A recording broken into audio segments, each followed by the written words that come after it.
Today we're playing Marvel Snap, and I want to go over 12 extremely powerful cards that if you're a brand new player to the game, if you get one of these, you probably should just slam it into your deck and get more wins. So stick around in this video for a breakdown of some of the very best cards that you can get at the start of the game.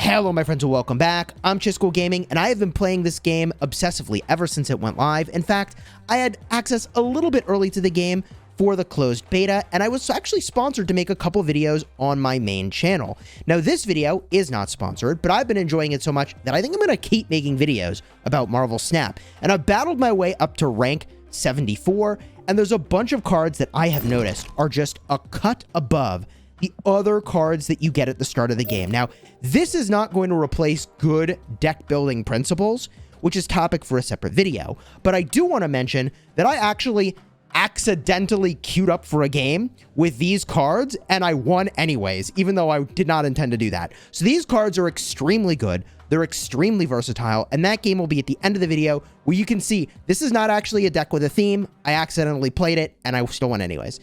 These cards are good. Let's start with the one drops. And the card I want to talk about first is Nightcrawler. If you get this card, you probably want to include it in your deck and take some other one drop out. Why is that?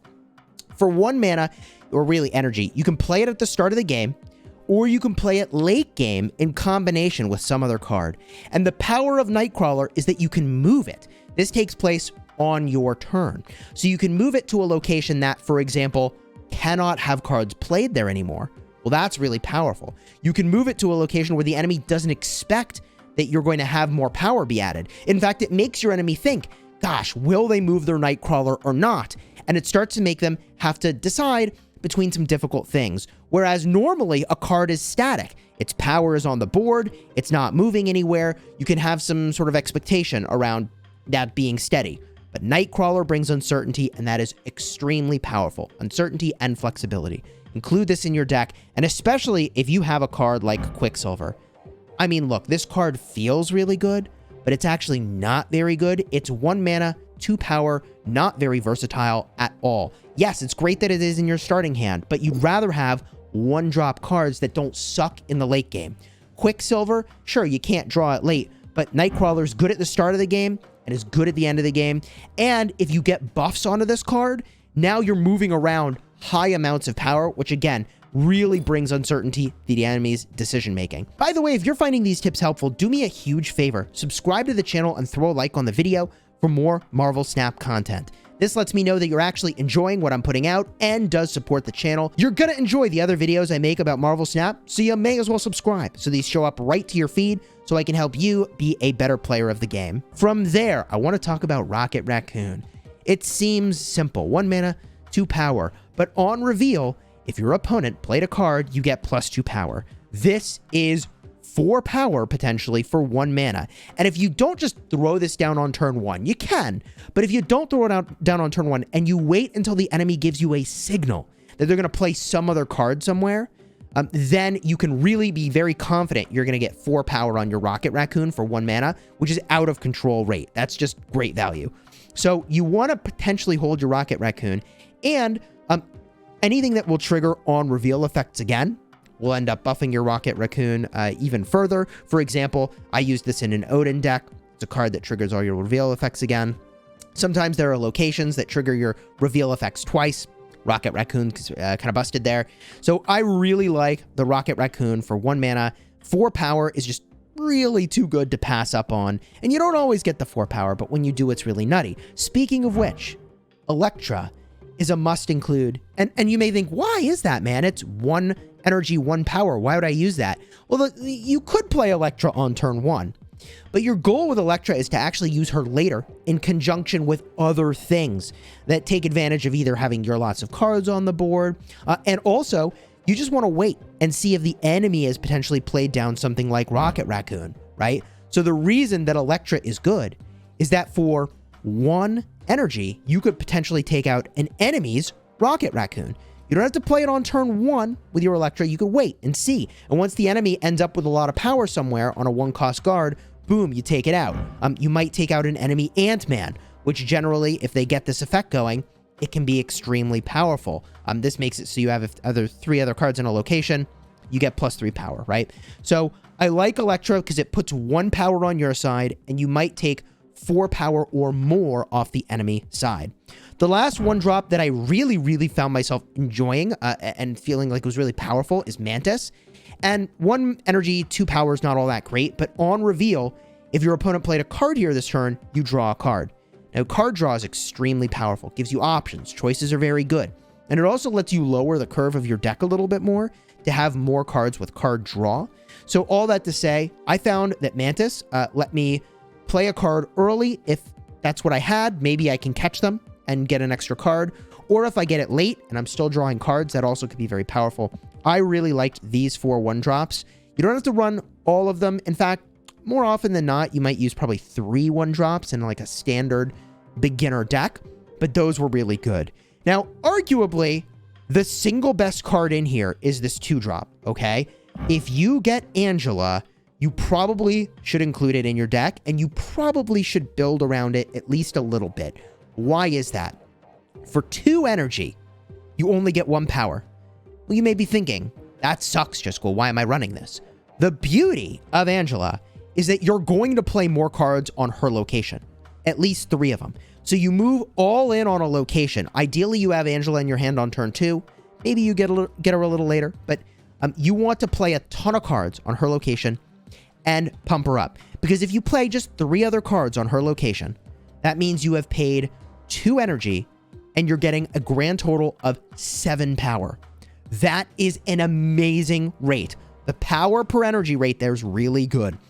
Now, you could even get more power if you play a card like Nightcrawler, because what you would do is you play down Angela, and then you put Nightcrawler on this location, move it away, and now you have another space free on Angela's spot. See what I'm saying? Angela is extremely powerful, very high upside potential. It's worth noting this isn't an ongoing effect. This isn't an on-reveal effect. It's just here. Even though technically it happens in an ongoing basis, I guess the developers decided that an ongoing modifier on this card will be too powerful. Just to give you an example, this is an ongoing modifier. It says it has one. Angela does not have one because I guess it'd be too good. Speaking of too good, Scarlet Witch is a weird one. I found myself liking this card. I use it very strategically. It makes it so that you replace the location that you place her on with a new location, a random location. If there is a location that you cannot handle, you're going to lose because of it, you play Scarlet Witch. If there's a location that, I mean, it doesn't hurt you, doesn't benefit you, and, you know, you just got to play it out, then okay, you just play out your Scarlet Witch, and it's 2 energy, 3 power. But this I found to be extremely powerful, especially if you are ending up holding it later in the game, and the enemy thinks that a location's really bad to play cards on, and then boom, you drop your Scarlet Witch and you use your other energy to put some other stuff there. Like, you suddenly make it so it's not a bad place. Scarlet Witch can be extremely powerful, and this Scarlet Witch effect takes place before any location-based effects will happen. So you will change out the location before you get wrecked by, for example, there's a location that makes you draw a bunch of rocks. Like, forget it, man. You don't want that, right? So you won't draw the rocks if you play it on that location. It will switch out what it does first. From here, let's talk about some 3-drops that were extremely good. Punisher. This is a card you want to play on a location where you know the enemy is going to have a lot of cards. This card is maybe not completely OP, but it's really easy to understand why it's good. 3 energy, and you can get a potential upside of 6 total power is really good. This also plays really well with other cards that benefit from the ongoing modifier. For example, I'll just show you this card. You may not be running it in your deck. In fact, you probably aren't. But Spectrum is like really good in conjunction with this card. But all around, it's easy to understand why Punisher is good. Put it on a location where the enemy's going to play a lot of cards, and it just keeps growing in power, which is a huge win. From here, I really liked Jessica Jones. Start of the game. Okay, I moved away from this card, but it's actually quite good. The ask here is really low. Play Jessica Jones in a place where you're not going to play another card next turn. On reveal, if you don't play a card here next turn, gains 4 power. 4 energy, 8 power is a lot of power. The only ask of this card is that you're not going to play another card in the same place next turn. Now, it does take 2 turns to get to its full power. So this card actually kind of sucks on turn 6. But playing it before turn 6, I found that the rate was really good for the amount of power that I was gaining, and the ask was pretty low for what you have to do to earn it. From there, Khazar. This card is deceptively good in a go wide strategy where you're going to want to run a lot of 1-drops. And hey, this deck has 4 1-drops. You could make them more powerful. Plus, by the way, there's a card, Squirrel Girl, that just pairs extremely well. Okay, Squirrel Girl puts a 1-power squirrel in each location. If you end up getting rocks in your deck for some reason, rocks count as 1-power drops. Khazar ends up being, for a deck that you build around it a little bit, a lot of power. I found it to be extremely good, and you'll see how insane this is in the game that I accidentally played with this not deck, with this collection of good stuff cards. And these are really just good stuff cards. They work really well. The power you get for the rate that it costs is generally very good. Let's go to the next one, Blue Marvel. It costs you 1 more energy than Khazar, and it gives you 1 less power base than Khazar. It only gives you 3. But now this gives all your cards, all your other cards anyways, plus 1 power. Okay, easy to understand why this is good. If you flood the board, then you're going to get a ton of power out of this dude. I mean, there's a grand total of 12 places you could put cards, 11 if you don't include where you're going to put Blue Marvel. So that's a total of 14 potential power that this card represents. Think about that. 14. Now I'm talking about a flooded board, which is not going to happen all the time, but I'm just saying the amount of power you can put on the board with Blue Marvel is actually insane. And I know that you'll start the game out with Iron Man, but I think you'll find the more that you use Iron Man, yes, he can really pop off in a lot of really crazy situations, but Iron Man is a little harder to use than you might think. Anyways, let's go to the next card, Spider-Woman. A 5-drop I prefer over Iron Man because the ask is really low. On Spider-Woman, all you need to do is put it on a place where the enemy has a lot of cards. It is going to, on reveal, afflict all enemy cards with -1 power. So if you put this at a location where the enemy already has 4 cards, that represents an 11 power swing. You're gaining 7, they're losing 4. 5 energy for 11 power of change is amazing. More realistically, you probably end up pretty consistently playing this in locations that have 3 different cards on them, which means still a 10 power swing.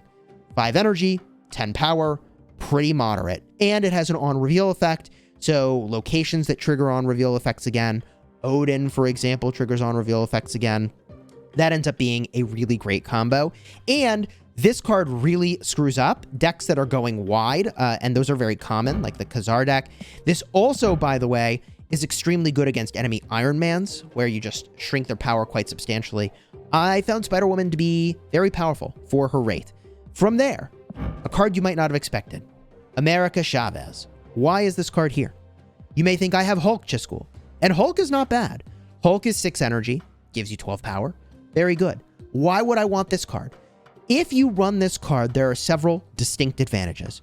First of all, it always shows up on exactly turn 6. This means that it will not be in your hand early, a dead card, until turn 6. Now, in some cases, there are things that give you extra energy, and you might have been able to play a high drop card earlier. Okay, that does happen every now and then. However, to know exactly what you're going to get on turn 6 for your draw is very powerful, and to not get it a turn earlier means that you have far more choices as you're making your way through the game that are really meaningful to you. So I like this card. You're basically sacrificing 3 power compared to a Hulk, but gaining the flexibility of knowing you will have a 9 power 6-drop show up in your hand on the very last turn. Now, this means you could theoretically run a slightly lower curve deck because you might want to just like drop all the cards from your hand and then get this guaranteed card and slam it out. There's a bunch of different ways to think about it. My experience with this card is that it doesn't ask a lot of you for the power that it's giving, and it's really consistent in what it brings. Other cards could be stronger for you. For example, I'll show you a card that gets really out of control. It's in the deck that I currently use. Okay, that's Apocalypse. When you discard this card from your hand, put it back with 4 power. All right, well, my goal is to discard this card a couple times, but sometimes I don't even draw it, so it's kind of hard to discard a card you didn't draw, okay? And sometimes you have it in your hand, and, you know, yeah, maybe you wish you didn't. To get exactly 9 power on turn 6, not a turn sooner, never misses, it's always there, is really good, okay? If you enjoyed this video, do me a huge favor, throw a like on here and subscribe to the channel, and I will end this with the game that I accidentally played with my high value cards deck, and we won, baby. And I'm not even going to say I played it perfectly, because I just wasn't even expecting to have queued up. It was truly like an accident. But check it out, it worked out okay.